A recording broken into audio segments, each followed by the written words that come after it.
ঘোড়া ঘোড়া এক রাজকীয় প্রাণী। ঘোড়া দিয়ে কত যুদ্ধ না জানি।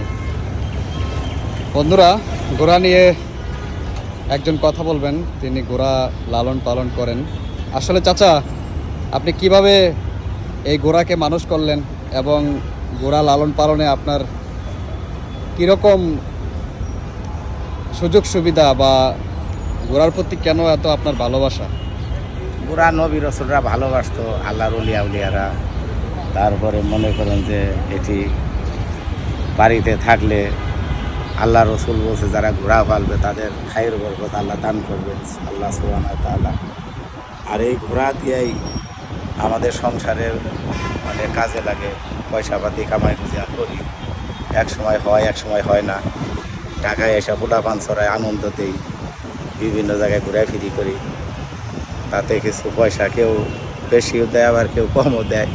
এতে আল্লাহ সংসার ভালোই চালাচ্ছে। আসলে ঘোড়া কি আপনার শখ করে পালেন নাকি? শখ আছে, এখন শখ করলে তার হবে না, পেটে ভাত না থাকলে তার হবে না। শখই বেশি। এ দিয়ে আবার কামাই রুজি কইরা যাতে আমার সংসারটা সাথে চলে। খালি ঘোড়া পারলে তার সংসার চলবে না, এখন অনেক খরচ। আর ঘোড়ার প্রতি আপনার এই ভালোবাসা কেন? এটা আমার ছোট থেকেই ভালোবাসা। কয়টা ঘোড়া আপনার?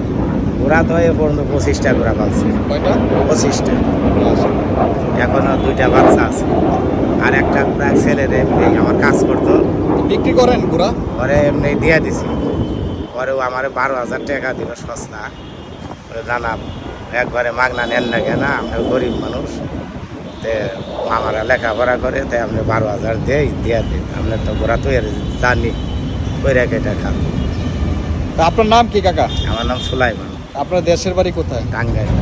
টাঙ্গাইল। তো এই ঘোড়া নিয়ে আপনার যাওয়া আসা হয় টাঙ্গাইল? হ্যাঁ, এই যাওয়া আসা হয়। এমনি মাঝখানে আপনার অ্যাক্সিডেন্ট বা কোনো সমস্যা? অ্যাক্সিডেন্ট একবার হয়েছিল ঘোড়ার গাড়ি নিয়ে। ঘোড়ার গাড়ি নিয়ে? আপনি ঘোড়ার গাড়ি নিয়ে যান? একবার গেছি, আগে গেছি, যাইতাম 20 বছর আগে। আচ্ছা আচ্ছা। তো আপনি আমাদের কি দেখাবেন এই ঘোড়ায় চড়ে? আপনি ঘোড়ায় চড়ে দেখাতে পারবেন? আপনি চলুন না, আপনি চড়ে দেখাতে পারবেন কেমন চলে? বেশি দূর যাওয়া লাগবে না, যতটুকু আপনি যেতে পারেন। জাস্ট উঠে আপনি একটু এই যা।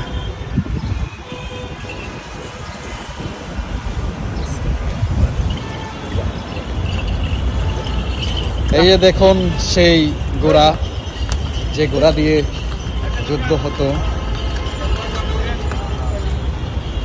ঘোড়া হচ্ছে একটি শৌখিন প্রাণী। সেই ঘোড়ার উচ্চ ধ্বনি আপনারা এখন